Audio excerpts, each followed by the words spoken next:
I was trying to check your age. I couldn't find it anywhere. So I couldn't find it on Google. Yes. So you know what? Should you, baby? So you know what I did? I went to ChatGPT. And I was like, What? I'm not going to spend hours checking the What age. did ChatGPT say? Yeah. And ChatGPT says, I'm sorry, my knowledge does not allow me to find this fact. Wow. He's like, Top secret. Exactly. Seriously.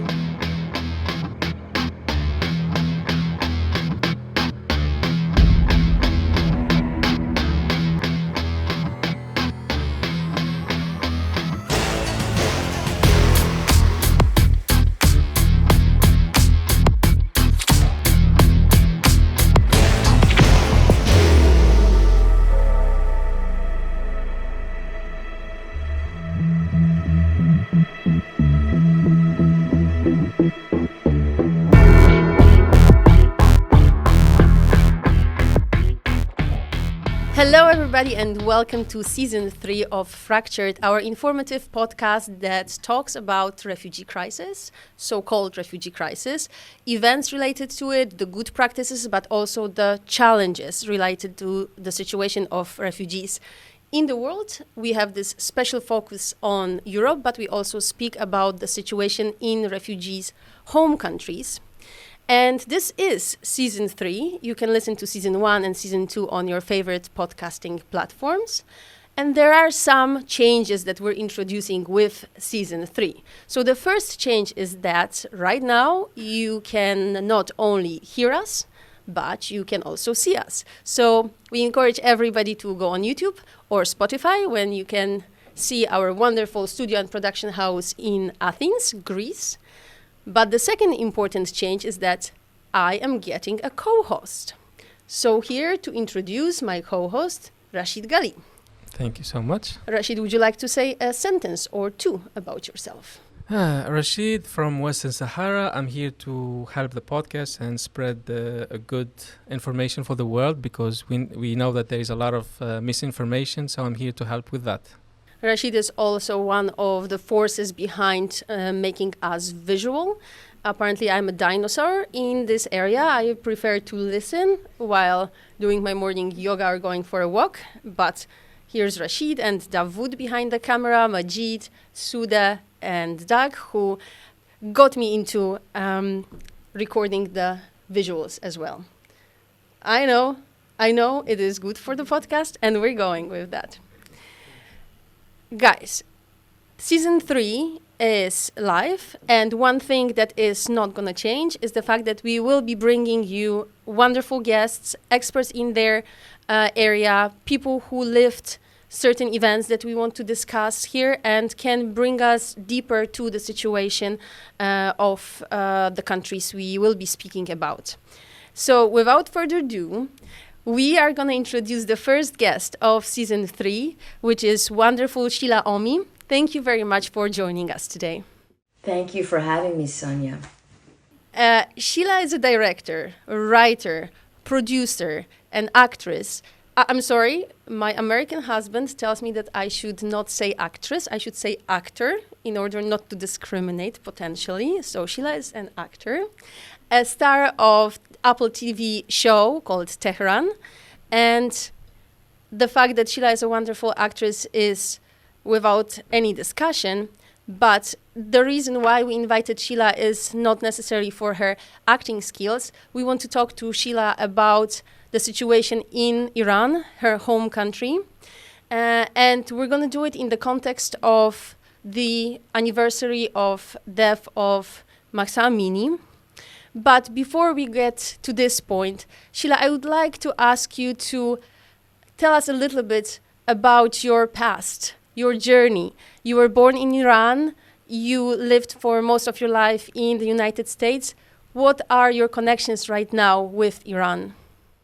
First, Sonia, I would like to send my heartfelt love to our brothers and sisters in Morocco. I can't imagine what they're going through with all the losses in the earthquake. And yes, so I was born in Iran, And I was 10 years old when the revolution in Iran happened. I was fortunate enough to be born into a family that by the time I was born, they were very affluent. My dad had worked very hard his entire life. He was, long before I was born, he was a colonel in the Shah's army. And this was back when the army in Iran really cared for the people and really cared for the women, regardless of their religion or, sex or sexual orientation. They really were there to serve. And my father was a huge philanthropist, and he built hospitals as he started to gain wealth from a company that he had started called Vima Company that still is working today. Of course, we don't own it. Everything changed with the revolution, but as he started to acquire wealth, he started building hospitals for people who couldn't afford hospital care, and schools for families who couldn't afford to take their children to school in places like the north of Iran. And here's the thing, as a 10-year-old, look, I'm not a politician, I'm an actress. I love the human condition. It's one of my passions is humanity. I'm a human being. I feel like one of the most important things that we as human beings could do is to work on ourselves. We need to have a jihad on our demons. And I feel like as human beings, we come with a set of problems already built in genetically and from life. But what I remember of, this is before the revolution happened, I noticed as a 10-year-old a couple things. One was, I remember one day I was in the north of Iran in this place called Ramsar, and we had a beautiful villa in Ramsar that included a little river that went into the sea. And I was playing, I used to catch turtles and play with them and let them go. And little snakes that were really sweet little snakes. I loved animals. I wanted to become a veterinarian one day. And this young man and his friend, they must have been about, 16, 17. They come up to me and they're like, oh, hey, what are you doing? And we're talking and they said, where do you live? I said, well, I live in Tehran, but this is our villa and this little river is our little river. And he said, well, soon Khomeini is coming and your house is going to belong to all of us. And that made me realize that there was some propaganda already having started from, I didn't even know this name Khomeini until a couple of years later when I actually heard the name, and I'm like, oh, this is the man they were talking about. And then another thing in my 10-year-old head during the time was that, I have 4 sisters and a brother. They're all much older than me. I was a total accident. That my mom was embarrassed that she was pregnant with me. I came so late in their lives. But they had all kinds of friends. And my dad, by the way, even though he was a capitalist in that he had gained a tremendous amount of wealth and worked really hard for it, he had very deep leftist beliefs, which is why he was so great to his employees. And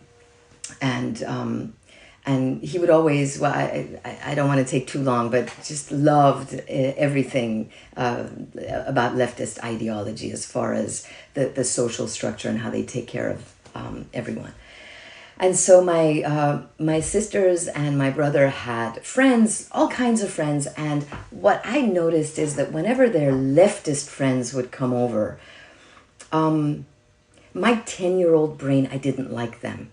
I feel very differently about them today because of things that are going on in the U.S. And I see how, there's fascism is happening in the U.S., unfortunately. And I see how valuable the leftist wisdom is to help us here in the U.S. But back then, I just didn't like them. I always would notice how the women that called themselves leftists were just didn't take care of themselves. They didn't look very beautiful. My sisters were all so beautiful, and I sensed a little bit of jealousy.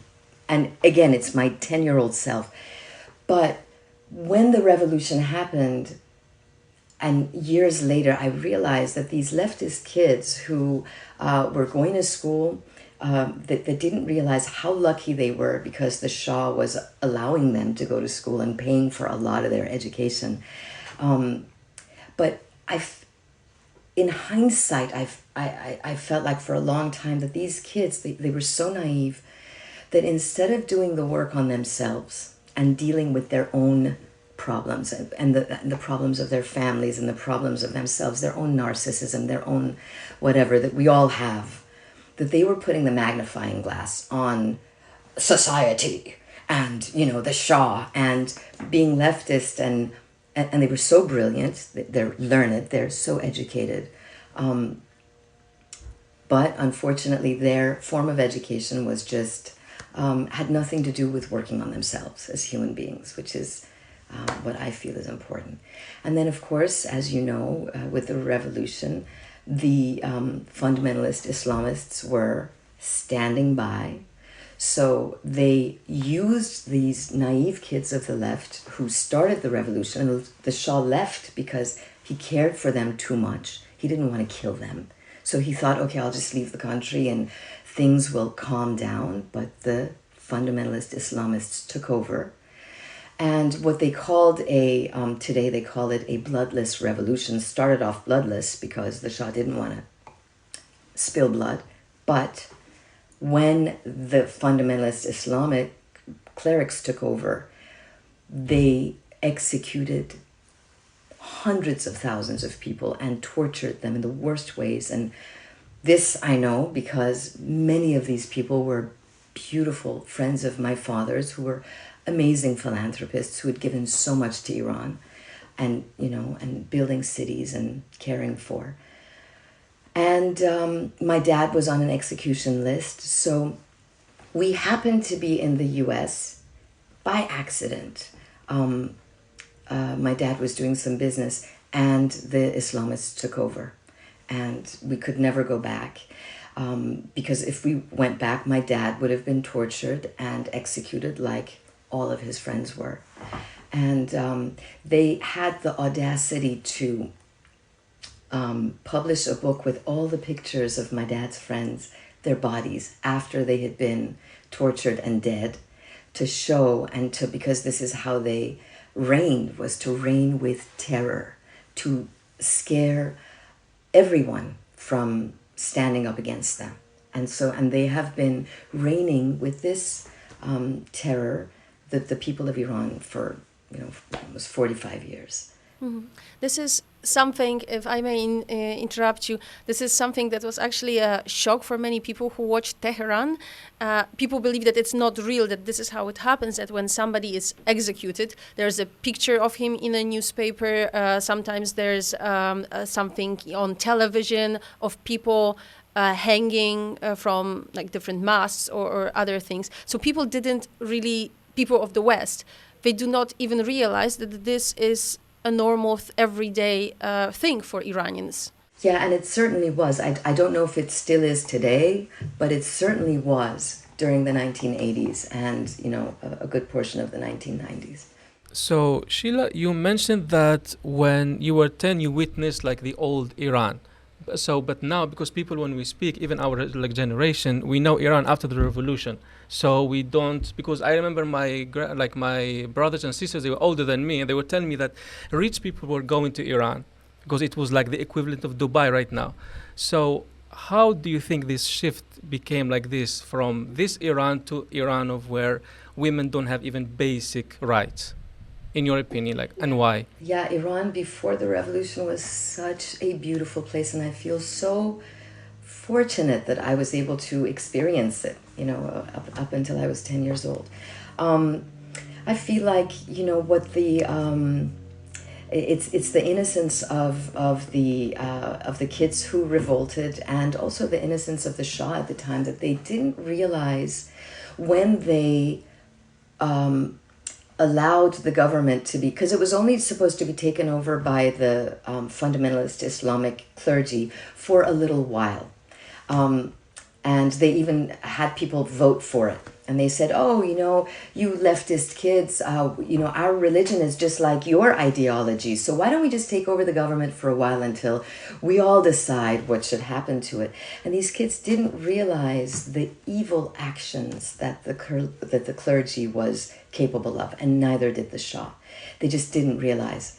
And so they thought, okay, they handed it over, and the clergy then turned around once they were in power, and they incarcerated and tortured and executed all of those leftist kids, all the Marxist kids who had revolted in the first place, saying that, well, you don't believe in God the way we believe in God.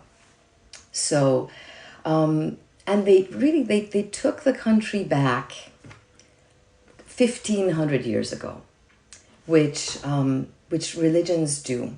And here's the danger of religions. And I tell you, it isn't just what's happening in Iran with the Shiite Islam. It's all over the world. That I feel like, look, if you have a religion that gives you hope, and it gives you peace, and it gives you respite, and it gives you, it makes sense of death for you, good for you, bless you. But don't try and control me and everyone else because of what you believe in. And this is what is so dangerous when a religion takes over a government. I have, you mentioned with Tehran, I'm so grateful to have been in Tehran because I've made such wonderful new friends from Israel. They're such beautiful people, but I see that they are dealing with the same thing. They're also dealing with the fear that their government is becoming religious, and they're going into the streets and fighting against that and saying, look at Iran, is this what you want to happen here? We are in danger of that happening here in the United States. Religion has its place, and it should have its place, but that place is not in the government. Mm-hmm. Yeah. And religion is very frequently being the justification, the reason for governments doing absolutely horrible things, one of which was the death of Mahsa Amini, which we would like to speak more about today because we're recording this podcast just a few days before the anniversary of her death. We will release it. It was not intentional. We're releasing the podcast every time on Thursday, and it will be Thursday, the 21st of September, which would be her birthday. So Mahsa Amini died just a few days before her 23rd birthday. A Kurdish girl came to Tehran to visit her brother, and while visiting, she is stopped by the morality police. The justification for it is the fact that she didn't cover her hair well enough, and apparently that she was wearing too skinny jeans.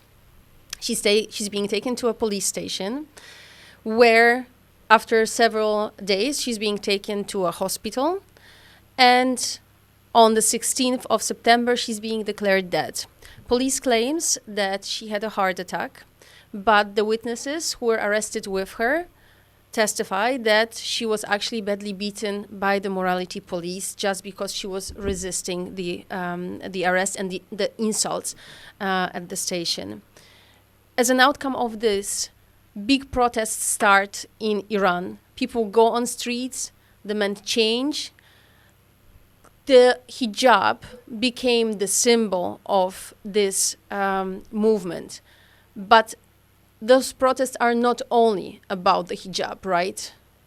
Right, they're not. They're about so many problems that have been plaguing Iran because of a religious fundamentalist government ruling this beautiful land. That first of all, women's rights have gone back. Women have been oppressed for these 45 years. They have no rights, and least of all the right of what to wear and how they are allowed to show up in public. The economy, here's the thing, whatever the clergy who took over, like Khomeini, whatever wasn't part of their worldview, whatever wasn't part of their book, part of their religion, they felt wasn't important for anyone. So they've let the environment go. They've the economy.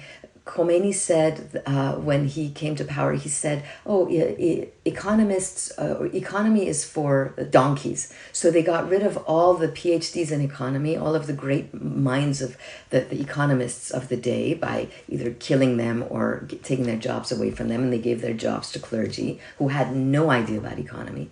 So they've destroyed the economy of Iran. Today, young people can't get married. They don't have the money. They don't have the money to get married, to buy homes, to have a life. The kids are so bright, so educated, and once they come out of college, there's no jobs for them. And this really, after Mahsa Amini's death, a revolution started that was led by women. This was the first revolution that I've heard of that was led by women. And these are women that know that they live in a country where if they go out and protest, that they may not be coming back home, that they will get a bullet. And these are women that were asking other women to come out in the streets and to revolt. And it was for all these reasons, for the environmental horrible catastrophes that have been plaguing Iran, because a government that should be, their place is in the mosque, if even there. They've been doing so many atrocities, so many evil acts that I even wonder. You mentioned that like now it's led by women, so you think it's like different. This is the difference between the previous protest, and because like do you feel like it's the same generation are protesting like every time, or it's like now, or like more aspects of from the society are tuning in, especially the ones they were like supporting the regime, after seeing like what's the reaction, like for example like more than 500 people were dead and 18,000 arrests, and this is just what the news said. We were speaking to Ellie before, and she said like maybe more and more. So you think like the same generation, or like more now people are tuning into this protest? I feel like it really started with the Gen Z. It started with the young, brave, educated, smart children of Iran. And by children, I'm talking about 14, 15, 16 to 20s and 30s.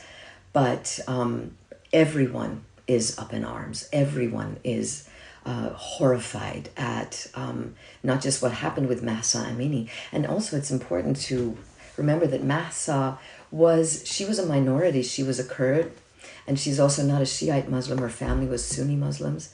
And she was fighting back because Kurdish people are powerful, and they don't take crap from people.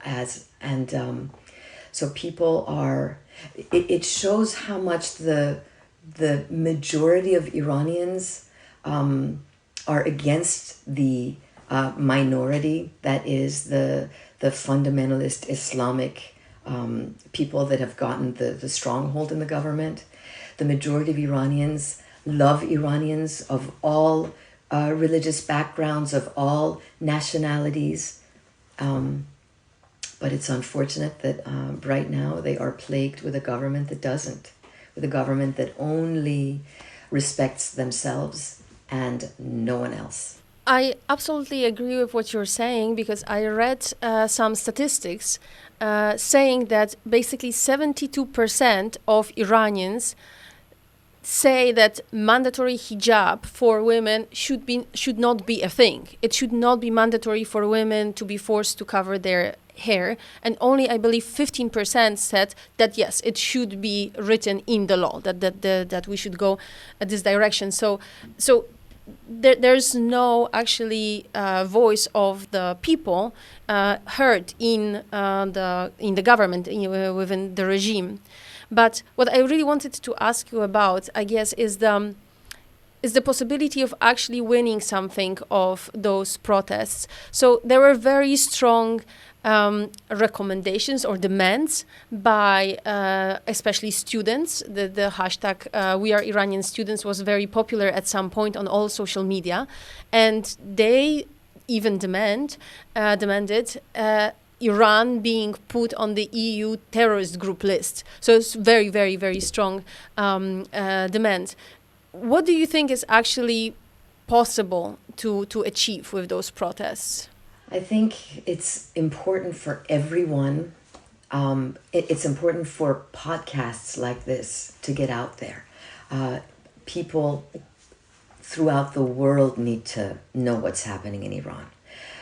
Because the situation in Iran, it's not only oppressive and dangerous for the majority of Iranian people, but it's also dangerous for the world. Part of the reason why the economy is in such a terrible state is because the government continues to take money out of the hands of the people who need it and into organizations like terrorist organizations like Hezbollah, and they fund organizations like NIAC, and they fund organizations that push their ideology throughout the world, and it's dangerous for the world.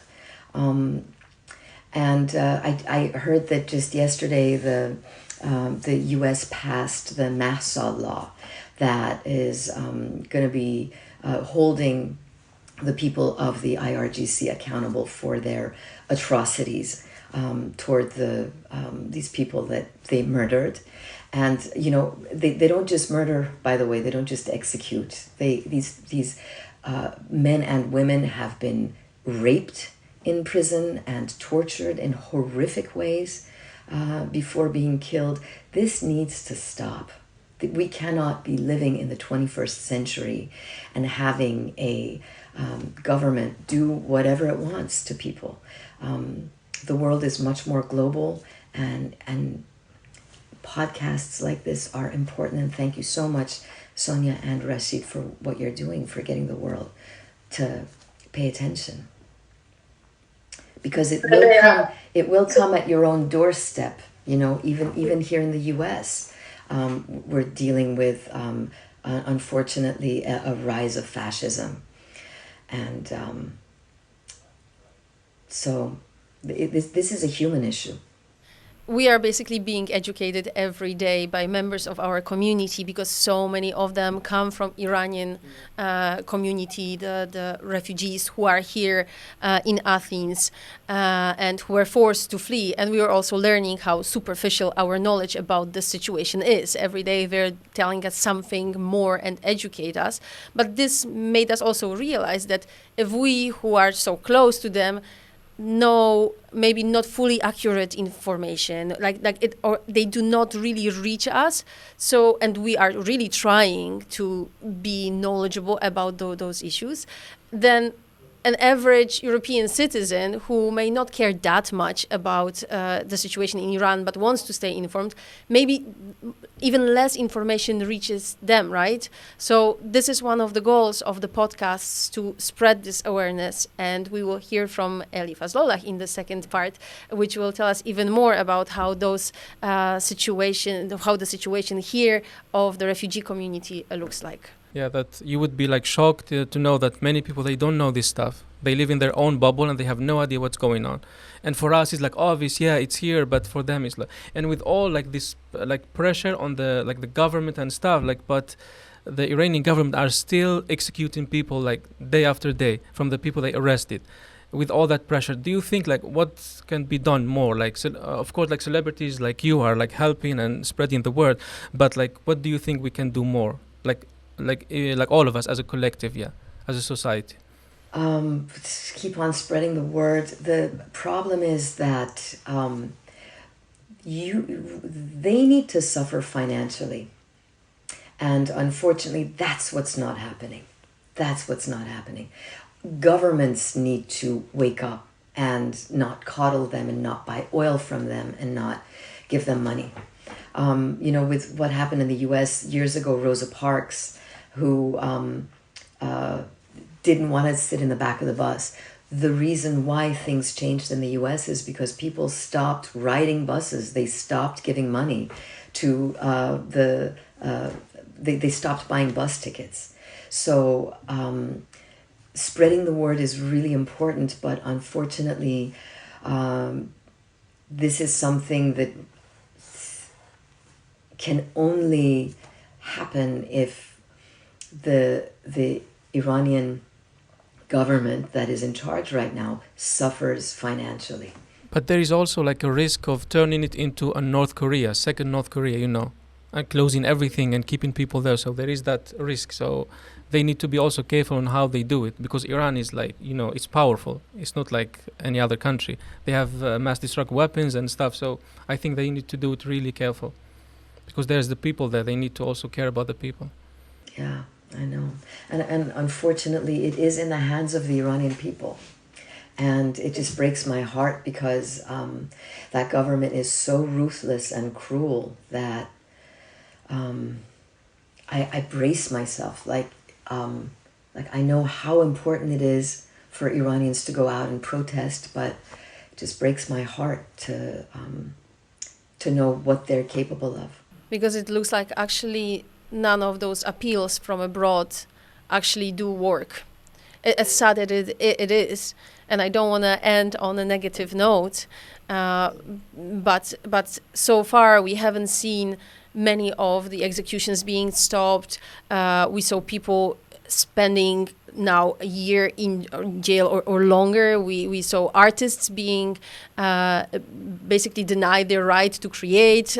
Filmmakers are having a ban on making movies just because they dared to say something that was not 100% in line with the regime. So many negative things, but maybe let's end the conversation with applauding the Iranian movement right now for their perseverance and push for this change and fighting for themselves. Thank you so much, Sonia, for bringing that up, because I tell you, Iran, it was Cyrus the Great. It was Iranians who came up with the very first Declaration of Human Rights. Iran has such incredible culture, such incredible spiritual concepts came out of Iran. Iran is a really important nation. It's got such beautiful people. And I know that these people will, goodness will prevail. May love prevail. May goodness prevail. And may the Islamic Republic step down. And those people that are very religious, may they experience their religion in their mosques and in their own homes. With those beautiful wishes to Iranian people, we would like to thank you very much, Shila, for being part of this episode. Thank you so much for having me.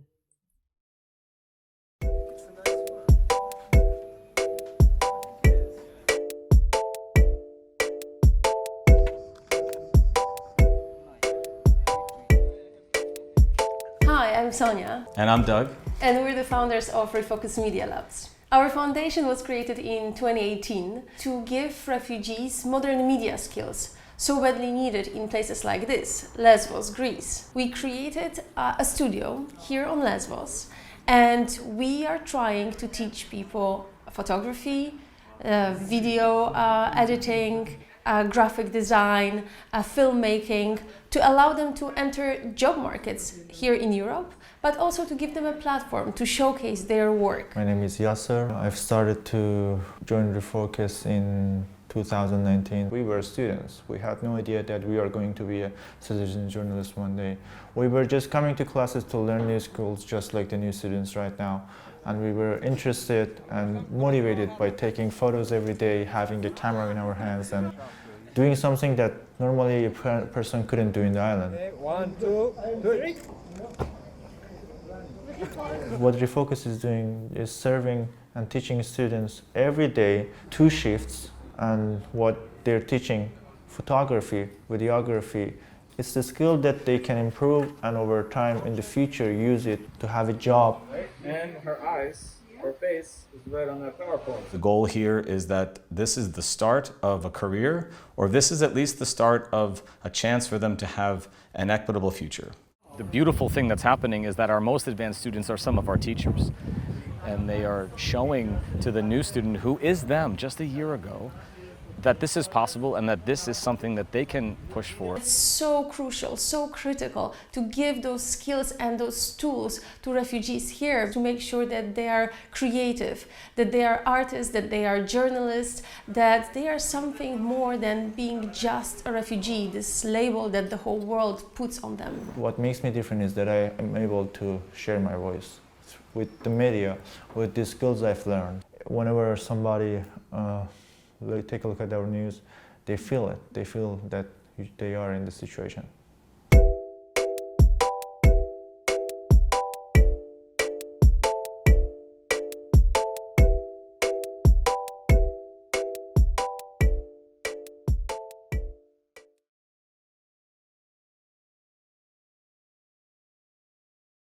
And welcome to the second part of Fractured, Season 3, Episode 1. And in this episode, we will have a representative of this young, fantastic generation Shila was talking about. Rashid, will you do the honor of introducing our guest? Of course. Our second guest for the evening is the one and only Eli Fazlollah, teacher at ReFOCUS, artist, activist, and an amazing soul. Welcome with us. Thank you, Aziza. We are very happy to have Eli here. Eli is also a person who always educates us about the situation in Iran, as she is a great activist. Eli, first of all, you have a tight connection to Shila because you work together on the set of Tehran, right? Yeah. Actually, we are working first. Hello. So, yes, we are working together in Tehran series, but in different scene. But we met each other in Tehran series. So, Eli, you live in here, you're working in Greece. Yeah. So, if you don't mind, can you tell us about your story? About my story. So, I was born in Tehran and grew up in Tehran, raised up and study in Tehran. Basically, I'm living in Tehran because it is my beautiful and amazing city. So after that, because I born in a really, really radical religion, traditional family, so I decided to leave my country because it wasn't possible for me to live there as an artist and especially as a girl because basically in the situation of Iran don't allow you to be yourself first and to be artist, and I was a girl, so it's getting worse. Okay. Yeah. Mm-hmm. So I understand. What is your situation to hijab and this law on hijab, if I may ask? So you're not wearing hijab. I think ever since you came to Europe, you decided to drop it. You're a very colorful person. You're an artist, and this artistic soul is emanating from you, basically, every step of the way. What do you think about this? Like we were talking with Shila that the support for hijab is very small in the Iranian society, right? What is your opinion on that? If we are speaking about the situation of Iran, I would love to say my generation or after me, basically we don't believe Islam or we don't wear hijab as they like the family do that or practicing in Islam, or like my mother, my older sister or older brother or family, they are practicing kind of Islam. But our generation or one generation or after me, we are not really religion people or any religion generation, and we are most educational people, and we are mostly we are generation of technology. So like this kind of stuff like religion is not for our generation. That's why we are trying to make a revolution, and we stand up against our government to say just stop it. We don't want these kind of rules. And I believe that our government, I mean the regime of Iran, they use Islam and basically hijab as a wall, like Berlin Wall. You know, if you broken or you destroyed this wall, they don't have nothing to show that we are Islamic country. You know, when you remove hijab from the people, what do you have to present yourself as Islamic country? What do you have really? Nothing. It's interesting because Yeah. we were speaking with Rashid before. You were telling me how you saw the pictures from Iran before the revolution. I was shocked. I was like, this is a different country. All these pictures are faked. And then they were like, no, this is how it was. I saw pictures in the bars, in the streets. Europe, like completely different. And how, I was shocked more, how could they completely turn it around and make it like this now, where basic rights for everyone are like zero? You know, as if you hear into the previous conversation with Shila, also Shila mentioned that the previous revolution with Shah, you know, they are leading country with a really educational people, you know, who has a position in our government or our country. They really know, they had education and they really know what they have to do. But this Islamic Republic stuff, they don't have education. Even they're in their own religion, because if you are going, for example, if you really want to like lead a country by Islamic rules, or people, for example, my mom, she's Muslim, you know, she's old, she's Muslim, she's practicing Islam, but she also teaching us how to be kind, how to behave, or how to have like how to believe in God as you want, you know. We are Muslim, of course. Most of the Iranian people, let's say they are Muslim, but we don't have problem with Islam. We don't have problem with somebody who likes hijab or who love to wear hijab. We don't have this kind of problem. We have problem with Islam and hijab because the government use Islam as a weapon to kill people, to kill our people. That's why we are like against Islam, but it's not Islam. It's about the government and the rules that they are choosing from Islam. It's the way they are using this Islam to... because it's not Islam, it's just they are using Islam to do whatever they want, and they say that it's rated in Quran, but just read Quran is not. Yeah, and there are other countries, Islamic countries, they don't have these rules. Like women can have like rights and they can do a lot of stuff that in Iran you cannot do. For example, go to Dubai. Yeah. You can, there is concerts for, so what about Iran? We don't have concert even, for example, our singer are in a prison because they are singing about just remove your hijab or let your hair have a little bit wind.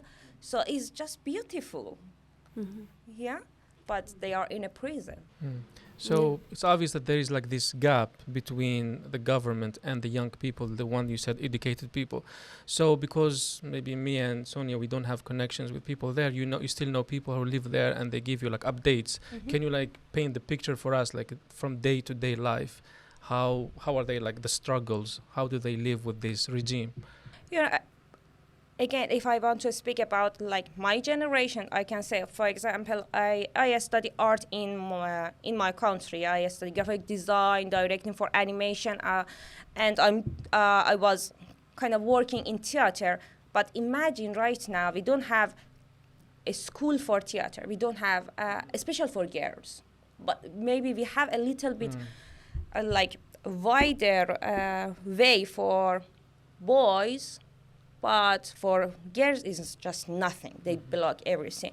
You know, we don't have singer. We don't have kind of writer. You know, because even if you are writer and you write something, they're gonna censor that for sure. So we have actor in a prison. You know, so basically they stopped and they going to change our culture and our behavior, our mentality, in a way, they are teaching us in a school, you know? But for the older generation, they can't teach us in a school because there is no source after that. So you have to read book or newspaper or something. It was the only source that you have. But for my generation, we have internet. So you cannot tell us we're like me, you know. You cannot say just wearing chador and after that you are in a paradise, you know. It's not possible, and it's not believable for a new generation because they can see like different people, different mentality, different style, different lifestyle, also different topic for education in internet. So you cannot like limit people right now, and you cannot feed them with your mentality because they are, we have technology right now, so you can just search and be whatever you want. Eli, it's almost the anniversary of the death of Mahsa Amini.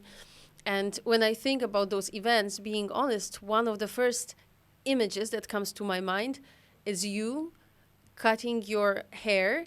Not only cutting, many women were cutting. You basically shaved your head publicly in Athens at Syntagma Square.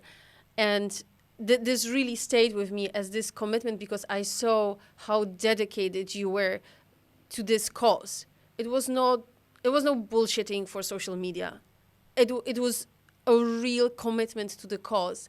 You stay active. I see you at protests for every community that struggles and strives for freedom. How is your engagement as an activist that lives outside Iran? What is this movement here? Like, what are you doing? What is this movement doing? And what do you think is possible to actually achieve from far away? You know, I remember that when I shaved my hair, so there is different feedback that I get. Somebody, they say, you are doing that because of social media, you wanted to be famous. But on other side, when I see myself in a television at night after I shaved my hair, I was in front of television, I say, who is this girl? You know, because I was in a self-defense class, and my weakness was you have to yell, but I couldn't, really. Yeah. You couldn't yell? Yes, it was my weakness. So for me, it was like, who I am, how I'm yelling like this, how is possible I'm yelling like this in front of many, many people? How is possible? It was shocked also for me. But when I thinking about that, and I found a reason, I discovered a reason at least for myself.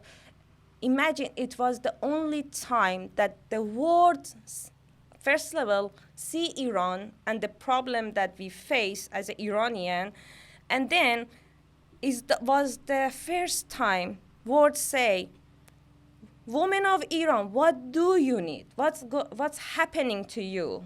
Because every time I'm going to asylum seekers and say, I'm a new refugee and I need your help, they say, why you are coming here? You don't have war in your own country. And I was remembered that one of the social worker in the camps telling me, if I was you, I wearing more hijab and I stay in my country. And I really want to tell her, see, if you wearing more hijab, you are not safe in my country. Yeah. You know, because it's not a hijab. It's not even, for example, again, Shira say that is a revolution led by women. Yes, yes, it is. But also women, they are not speaking about themselves only. They are speaking about human rights. It's not only about women rights, you know, it's about human rights, because we don't have, you know, women, men doesn't have, even animal doesn't have right to be alive in Iran. Yeah. I was reading this book called Reading Lolita in Tehran by Azir Nafisi. I will give it to you. I have it. And you could see she was like an English literature teacher before the revolution. And you could see the shift of the mentality, because for us it's like revolution, that's it, everything changed. She used to see like the change in everyday life in the university. Don't study Shakespeare, don't do this, don't do that. And it's amazing how she takes you like step by step, how they change everything. And now it is like because I was wondering like how did it come like this. I was shocked. But by reading this book, it's like amazing. Now she's like in the US. I wanted to talk to Shila about it, but I forgot to mention this. You know, I remember that when I was in a university and I started, my mentor told me, if you want to improve your skill for the drawing, you have to draw everything that you see. So I was starting to draw my teacher in university, and she's wearing hijab, completely hijab. I mean, she's wearing chadur, and I didn't have a good hijab like Mahsa Amini in a university. So she kicked me out for 3 months because she's thinking that I'm kidding her because I'm drawing her with hijab. And she kicked me out from the university, and she said she kidding me, but I wasn't. I was drawing her. So even with hijab, you were not allowed to draw her? Yeah. That's a lot. This is really interesting how people actually like see themselves within society, right? How much proper they have to be viewed by the society with those norms, and how much fear it injects. I was really curious how it happened that from this super liberal and free society of the 70s, Iran became this country, this oppressive regime, and it happened basically very fast. So I was especially interested in hijab and the proper clothing, and it was really shocking to me that the rules on proper clothing and hijab were introduced almost right after the revolution took place. So already like a month or 2 months after, there was a decree about proper clothing for women. And only a few years later, I believe in 83 or 84, the decree of Khomeini was published that women should be wearing hijabs not only in public places, but basically overall. And if they do not obey this rule, they will be whipped. Yeah. And the punishment is 74 whips for not wearing a hijab. Yeah. I read that it's not really always executed, that mostly women are being taken to prison for some time, but I don't know. It's happening also. So women are whipped. They're getting one of lashes. My best friend, so they don't have a hijab, good hijab, I mean. So police catch 3 of them. So they are 3 sisters. And they went to the police station, they beat them, and then and after that they leave them to come home, and we have to bring them to the hospital. And in the hospital they don't believe us. It's because they don't have hijab. Because if you are drunk and police catch you in the street, they are doing the same thing. But for hijab, it was the first time. So they whipped them? Yes. It was like 80. 80. Yeah, 80. For a woman. Can you imagine? No, I really cannot. Their back, it was completely open. They have to do bandage all the time for a month, maybe more. I remember this time. So I see with my eyes, so it's happening. Even in a new time, in these days. It's extremely disturbing, like for women in the West, where we're fighting to, for our rights at workplaces, to be paid fairly and so on. It's a completely different level of the freedoms that Iranian women or Afghan women are fighting for. Completely different level. But I would like to ask you, after all of those protests in Iran, did anything change? Like, is there any progress? So I read that, for example, the morality guard is not that present on the streets. I know that they were taking off the streets a little bit after the death of Mahsa Amini. Apparently, they wanted to cool down. It's getting worse, Shania. It's getting worse every day, especially right now because we are really close to anniversary of Mahsa Amini. So it's like we have morality police, and also we have a different kind of morality police. We call them Basij, and there is another group is come. They are brand new for officially brand new. I mean, so they say they are agent for Amr be Maruf and Nahy Munkar. I don't know what is that in for. Is Arabic. Yeah. You can yeah, translate. I think it means like to stop people who doing bad things and praise the people who are doing good. It's a police. They even have it in Saudi Arabia also. So they give. So the government give many people this right. If you see somebody doesn't have hijab, you can do whatever you want with with them. You know, whatever you want. You have right to do to kill them. You know, they give them right to even kill people because of hijab. So It's for Western women. It's completely unheard of that such a. I'm gonna like put a quotation mark here, like small thing can actually bring people against people. That it's not only the government and their imaginary way of how people should behave, but it can also put like members of society against each other. And I can imagine that it also brings members of the family against each other. You know, they are doing that all the time. I mean, since they become a government for Iranian people, they are doing that, and they are teaching people to do that, kind of with to make because if Iranian people are united, is like they are enemy of the government, and government know that, so they are trying to make people against each other, and they are starting first with Afghan people, with Iranian. So you know, they are starting to teach us, not teach us, but kind of is teaching us, you know, brainwash. Yeah, thank you, Rashid.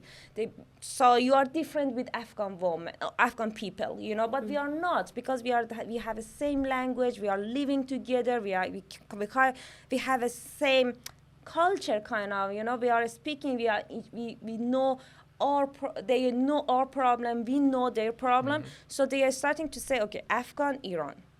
And then they see that they are really friends. You cannot, separate from each other. So they are studying different reasons. Baluch people. Then they say Kurdish people. They say Sunni, or, you know, they just trying to make people separate from each other. You know, and it's just brainwash. Because, like, they know if people, like, put hand in hand, they can overcome them very easy. Yeah, they are afraid. Yeah, and I want to ask you, like, your opinion about, is there a chance that Iran will get rid of this, like, tyranny and become free? And, like, how? You mean, like, with protests, or, like, with a new revolution that can change everything? What you do know, think? even in a protest, always, every day, we can just say, one solution, revolution. You know? We always yelling that in the street, because strongly I believe that nothing changed with this government, you know, and we have to fight against the government, and we are actively fighting against the government and this kind of rules since we born, you know, because when you don't have right to speak up, or you don't have right to wear what you want to wear, so it's basically fight every day.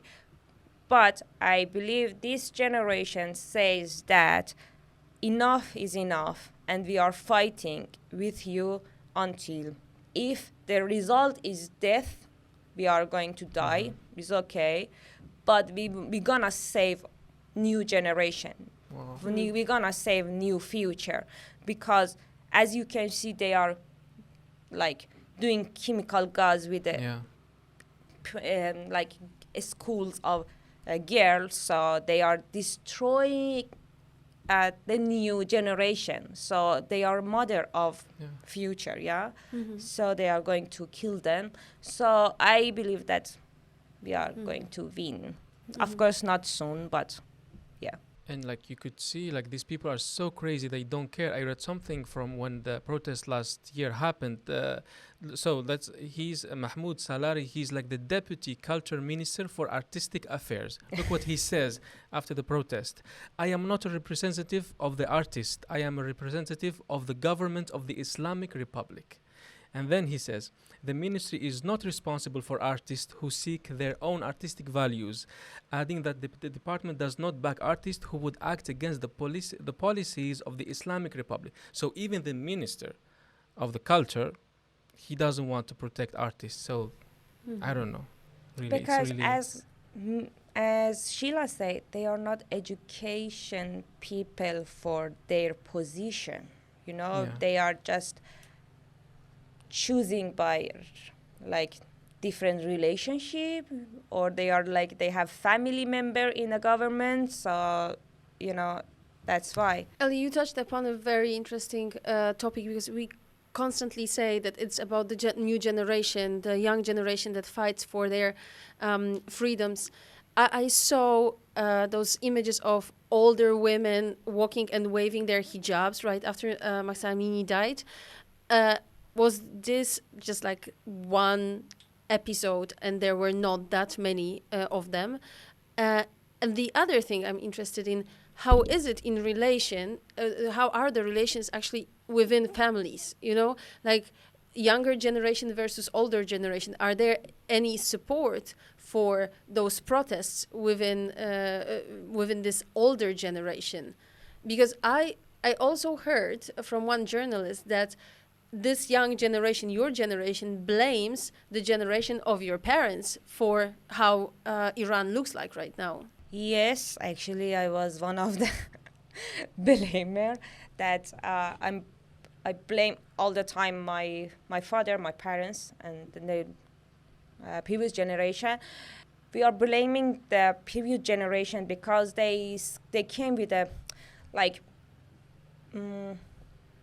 different mentality, because you know they are coming they are for the generation that there is no internet. You know, they wanted to have like pray God, have a like simple life, and then that's it. You know, but this new generation, I mean me or my generation or after me, is not like this. You know, we are connected to the world. How is possible to just come back from the world? And also, when there is a possibility, you can see other life and other style of life and other thing. How you want to stay in your bubble, you know? So you have to fight for your future. That's why I'm here, because I cannot do that alone in my country. So I leave it. At the end, I would like to quote what is written on Mahsa Amini's tombstone. It says, "Beloved Jina," that was her Kurdish name, "you will not die. Your name will become a code." So whatever happens to those protests, her name has already become a code for this and a symbol of those protests. With this thought, we're going to finish this episode. I would like to thank everybody for participating in creating this episode. Thank you very much to Shila Ommi. Thank you very much, Eli, for joining us as a guest on this podcast. Thank you very much, Rashid, for co-hosting with us. To our production team, the director of this episode, S03E01, Fazlollah, our production team, Davud Nouri and Majid Bakshi, to the producer and a mentor, Douglas Herman. My name is Sonia Nanjik Herman, and we will see you very soon on episode 2 of our podcast. It always comes in every 2 weeks. Hurrah! I wanted to say, I completely forgot that I'm wearing a t-shirt designed by Eli Fazlollah. A t-shirt for the Women Life Freedom Movement, which everybody can buy on ReFOCUS Media Labs shop. We will make sure that there is a link to our shop in the description of this episode. And for our next episode, we will continue with Iran, because this is a super important topic to us as a community, because so many members of ReFOCUS community are actually Iranians. And we will have another star of the Tehran series, a very bad character in the Tehran series. So Vasilis Kukalani will join us in 2 weeks' time. So make sure that you check us online and you join ReFOCUS podcast. Thank you very much. Take care. Bye. Thank you. Bye. Woo! I'm sorry. I really